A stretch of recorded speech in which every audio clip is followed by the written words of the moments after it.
il était un héros national pour tout le peuple britannique. Tom Moore est décédé, ce mardi 2 février.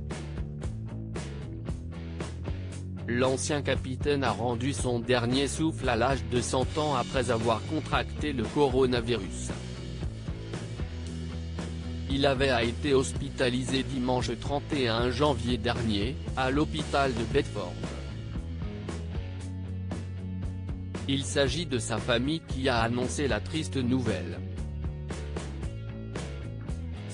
C'est avec une grande tristesse que nous annonçons le décès de notre cher père, le capitaine Tom Moore, ont déclaré ses filles Anna et Lucy dans un communiqué, ajoutant être reconnaissante d'avoir été à ses côtés durant les dernières heures de sa vie et saluant la remarquable dernière année de sa vie. Tom Moore était un vétéran de la Seconde Guerre mondiale qui très cher au cœur des Britanniques. Pendant le premier confinement, l'ancien combattant s'était donné comme mission d'aider le service de santé publique du Royaume-Uni, le NHS. Tom Moore, alors âgé de 99 ans, avait eu envie de récolter 1,000 livres, soit 1100 €, en parcourant 100 allers-retours dans son jardin, dans le sud de l'Angleterre. En voyant Tom Moore se donner corps et âme dans son défi et marcher avec son déambulateur, les Britanniques avaient été touchés. Le défi a pris des proportions énormes au point de recueillir 33 millions de livres de dons, soit 37 millions d'euros.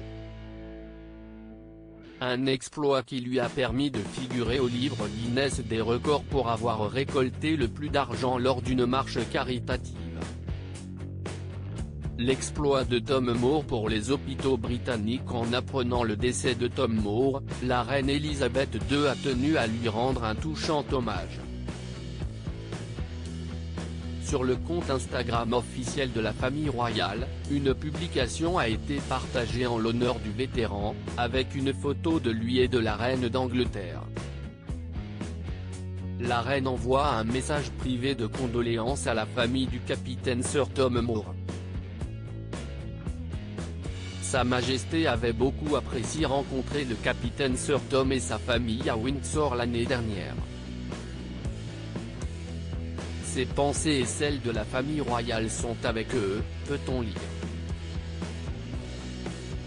Le 17 juillet 2020, la reine Elisabeth II en personne l'avait fait chevalier, lors d'une cérémonie au château de Windsor.